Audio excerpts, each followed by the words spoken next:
মাদক মেশানো চকলেট খাইয়ে বেহালাতে নাবালিকাকে কিন্তু আবারও ধর্ষণ করা হলো, গাড়িতে তুলে কিডন্যাপ করে।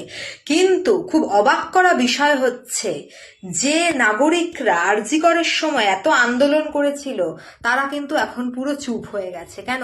বিজেপি ক্ষমতায় চলে এসছে বলে কি সাতকুল মাপ হয়ে যাবে? এখন ধর্ষকরা কি পার পেয়ে যাবে? এটা কি হচ্ছে? এই ঘটনার বিচার হবে না?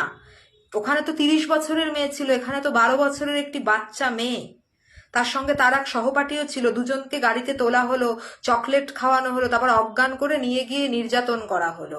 বাহ, কি সুন্দর! এর কোনো বিচার আমরা দেখতে পাচ্ছি না, কেউ চাইছেও না কোনো বিচার। কারণ এখন বিজেপি ক্ষমতায় চলে এসছে বলে আর কেউ কোনো আন্দোলন করবেন না। মানে যত আন্দোলন কি প্রাক্তন সরকারের বেলায় ছিল, এখন মানে ধর্ষকরা খুব ছাড় পেয়ে যাবে।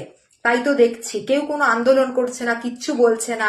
আর গদি মিডিয়া পুরোপুরি চুপ, দেখাচ্ছেই না, যেন কিছু হচ্ছেই না, রাজ্যে কিছু ঘটছেই না। এত বড় একটা ঘটনা পুরোপুরি চেপে দিচ্ছে। কি অবস্থা! মানে বিজেপি চলে এসছে বলে ক্ষমতা, এখন ধর্ষকরাও ছাড় পেয়ে যাবে, আর কোনো আন্দোলনও হবে না, মিডিয়াও দেখাবে না। এটাই তো আমরা দেখতে পাচ্ছি।